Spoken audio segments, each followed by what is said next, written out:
71వ కీర్తన 31వ వచనం చూడండి. కీర్తన గ్రంథము 71వ కీర్తన. కీర్తన గ్రంథము 71వ కీర్తన 78వ కీర్తన 31 చూడండి. 78 30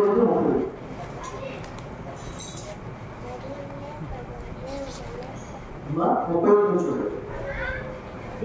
దేవుని కోపము వారి మీదకి దిగును, వారిలో కలిసిన వారినైనా సంహరించును, ఇశ్రాయేలు యవ్వనులను కూర్చును. ఎంత జరిగినను వారు ఇంకనూ పాపం చేస్తూ ఆయన ఆశ్చర్యకారులను బట్టి ఆయన నమ్మకంలో పోయింది. కాబట్టి ఆయన వారి దినములు ఊపిరి వలె గడిచిపోజేసును, వారి సంవత్సరంలో అకస్మాత్తుగా గడిచిపోజేసును. వారిని ఆయన సంహరించినప్పుడు వారు ఆయనను వెదకరి, వారు తిరిగి హృదయపూర్వకంగా దేవుని బ్రతమాలుకున్నది. దేవుడు తమకు ఆశ్చర్యకరమైన మహోన్నతుని దేవుడు తమకు విమోచనని వారు జ్ఞాపకం చేసుకుంటుంది. దేవునికి మహిమ ఇస్తారు. భక్తిహీనులు ఏమవుతారు? భక్తిహీనులు ఏమవుతుందట? దేవుని క్షేమం కూడా దేవుడు, దేవుని కోపము వారి మీద ఏమైంది? దిగింది.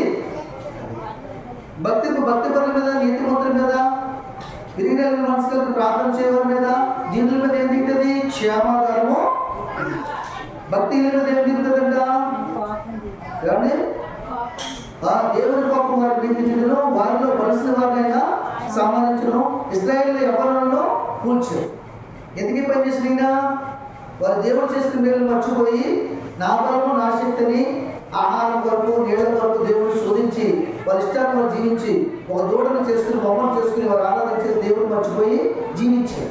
దేవుని కోపం రప్పించారు. అప్పుడు ఏమైంది? దేవుని కోపం వారిని ఎందుకు దిగి వారిని ఎవరు సంహరించారు? దేవుడు బలిసిన వారిని సంహరించలేదు. ఏ బలిసిన వారిని ఇది సంహరించాడు? కొంతమంది వారి బలాన్ని బట్టి బలిసిన కొరకు సకలిస్తుంటారు. ఇక అర్థమవుతుందండి. ఒక కుటుంబంలో బలవంతుడు ఉన్నట్టు బాక్సులు ఉన్నట్టు ఆ బాక్సును బట్టి కుటుంబం అంతా గర్విస్తారు. ఆ బలవాన్ని బట్టి ఆ యొక్క కుటుంబం అంతా గర్విస్తారు. గురియాతను బట్టి ఫిలిష్తీయులు గర్వించలేదా? గర్వించాలి లేదా? మమ్మల్ని ఎవడో సాధించగలరు, మమ్మల్ని ఎవడో ఓడించగలరు, ఫిలిష్తీయుని బలవంతుడు బాబు మాకేం పర్వాలేదు అనుకున్నారు. చిన్నవాడైన దాని చేత ఓడించలేదా? ఓడించాడు. ఒకటి మీద నువ్వు నీ బలాన్ని బట్టి వెళ్తే నలుగురు వచ్చి నీ బలాన్ని ఇచ్చేస్తారు. జరుగుతున్న సందర్భాలు రోడ్ల మీదని, సమాజంలోనూ, గ్రామాలని సందర్భాలు జరగలేదా? జరుగుతున్నాయి. దేవుడికి అప్పగించడం, దేవుడికి కార్యం చేస్తారు. కాబట్టి చెప్తారు కదా, వారంట ఎవరిని సంబంధించిన బలిసిన వారిని సంపాదించరు. ఏ విధంగా పడతారు? గర్వంతో పడతారు, అహంకారంతో పడతారు, భక్తితో పడతారు. దేవుని మీద విరోధంగా జీవించడంలో బలిసిన గుర్రం వల్లే వాళ్ళు ఏం చేస్తారు? సంకల్పం చేసి దేవుని స్థితిలో హేళనగా జీవించారు. కాబట్టి నేను ఏం చెప్తాడు? ఇశ్రాయేలు యవ్వనులను కూర్చోబెట్టండి. ముసలివాడిని ఎవరు చంపలేదంట. ముసలివాడిని ఎవరు సంచాడు? యవ్వనుల్ని. ఎప్పుడు కొనుక్కోతారండి? బలమైన వారు ఎప్పుడైతే బలం కొనుక్కిపోయి అక్కడ దేవుని చేత సంబంధించబడ్డాడో ఆ గుంపంతా కూడా బలహీన అవుతారా? కాబట్టి ఆ రీతిగా వారి మీద దేవుడు ఆయన కోపం చూపించిన చెప్పు. ఇశ్రాయేలు యవ్వనులను కూర్చోను. ఎంత జరిగినా వారు ఇంకా పాపం చేయొచ్చు. ఎంత జరిగిన ఏం చేస్తారు? వాళ్ళు ఇంకా పాపం చేస్తూనే ఉన్నారు. కొంతమంది పూర్వంలో కూడా అంతే. కొంతమంది కొన్ని వ్యసనాలు ఉన్నవాళ్ళు, వ్యభిచార వ్యసనం ఉన్నవాళ్ళు, దొంగతనాలు చేసేవాళ్ళు, దుర్వ్యాపారాలు చేసేవాళ్ళు. ఎన్నిసార్లు పోలీసులు పట్టుకున్నారు? సిగ్గుండదు. ఏదో ఉన్నా ఎన్నిసార్లు పోలీసులు పట్టుకుని తీసుకెళ్ళి సిగ్గుండదండి. ఎన్నిసార్లు జైలుకి వెళ్తారు, ఎన్నిసార్లు పోలీస్ స్టేషన్కి వెళ్తారు, ఎన్నిసార్లు పట్టుబడతారు, ఎన్నిసార్లు దొంగతనం చేసి కడుతున్నా సిగ్గుండదండి. అలాగే పాపం చేయడానికి ఎంతమంది చేత దూషించుకున్నా, ఎన్ని పోలీస్ స్టేషన్ కింద కేసులు పెట్టించుకున్నా, ఎంతమంది మధ్యవర్తులకు వచ్చినా, ఎంతమంది అన్నా పాపం చేసేవాడు కూడా సిగ్గుండదు. అందుకని ఏం చెప్తున్నాడు? ఎంత జరిగిన వారు ఇంకా పాపం చేయొచ్చు. ఆయన ఆశ్చర్యకాలను బట్టి ఆయన నమ్ముకోలేకపోయారు. ఎంత జరిగినా సరే, శిక్షణ పడుతున్నా సరే, ఎవరైనా చనిపోతున్నా సరే, బలిసిన వారు చనిపోతున్నా సరే, దేవుని కోపం వారి మీదకి వచ్చినా సరే, ఇంకా కూడా పాపం చేయొచ్చు. దేవుణ్ణి నమ్ముకోలేకపోయేది. కొంతమంది లోపం ఉంటేనండి, కొంతమంది ఇలాగే చనిపోతామండి. మేము దేవుణ్ణి నమ్ముకోమండి, ఇలాగే చనిపోతామండి. మా దుర్మార్గం మాకు చాలు, మా మార్గం మాకు చాలు, మా భక్తి యొక్క మా మీద నిలబడి చేస్తుంది, ఏమీ పర్వాలేదు అని చెప్పేసి ఇలాగే ఉండిపోతామని చెప్పేసి వాళ్ళు తీర్మానం తీసుకుంటారంటే ఇంకా కూడా వారు పాపం చేయొచ్చు, ఇంకా కూడా ఆయన్ని నమ్మకం.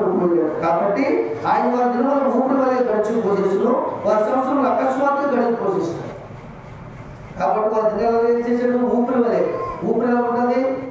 ఇలా ఊదగానే ఆ ఊపిరి ఎలా ఉంటుందో, ఎక్కడికి వెళ్తుందో, ఎక్కడ పయనిస్తుందో ఎవరికి తెలియదు. ఊపిరి వలె అంటే క్షణమాత్రం ఉన్నట్టుగా వారి దినాలు, ఆవిరి వలె వాళ్ళ సంవత్సరాలు, ఊపిరి వలె వారి దినాలని, ఆవిరి వలె వాళ్ళ సంవత్సరాన్ని చేసినట్టు. కాబట్టి వారి దినములు ఊపిరి వలె గడిచిపోజేసును, వారి సంవత్సరం అకస్మాత్తుగా గడిచిపోజేసును. వారిని ఆయన సంబంధించినప్పుడు వారిని ఆయన వెనకడు, వారి తిరిగి హృదయపూర్వక దేవుని బట్టి మారుతుంది. సరే, ఎప్పుడైతే దేవుని శిక్ష వారి మీదకి వచ్చిందో ఒక్కొక్కరిని సంబంధించుకుంటూ వెళ్ళాడో, ఒక్కో శిక్ష అమలు చేసుకుంటూ వెళ్ళాడో, ఇలాగెందుకు జరుగుతుందో జ్ఞాపకం చేసుకుని ఎక్కడ పడిపోయారో, ఎక్కడ తొలగిపోయారో, ఎక్కడ దేవుని విరోధంగా జీవించారో ఆ స్థితిని జ్ఞాపకం చేసుకుని మరలా దేవుణ్ణి బతిమాలుకున్నారు. మరలా ఏమైంది వారికి? వారు తిరిగి హృదయపూర్వక దేవుని బతిమాలుకుంది. దేవుడు తమకు ఆశ్రయించమనియు మహోన్నతులైన దేవుడు తమకు మోచడనియు వారి జ్ఞాపకం చేసుకున్నారు.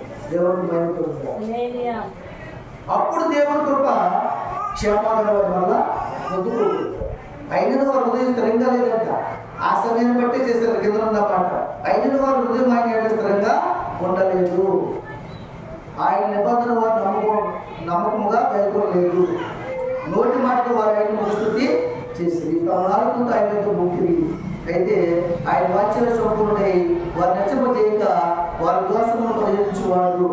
తన ఉదయతను ఏమాత్రం రేపు కనుక పలుమార్లు పాపం మార్చుకునేవాడు. దేవుడికి మహిమ. హల్లెలూయా.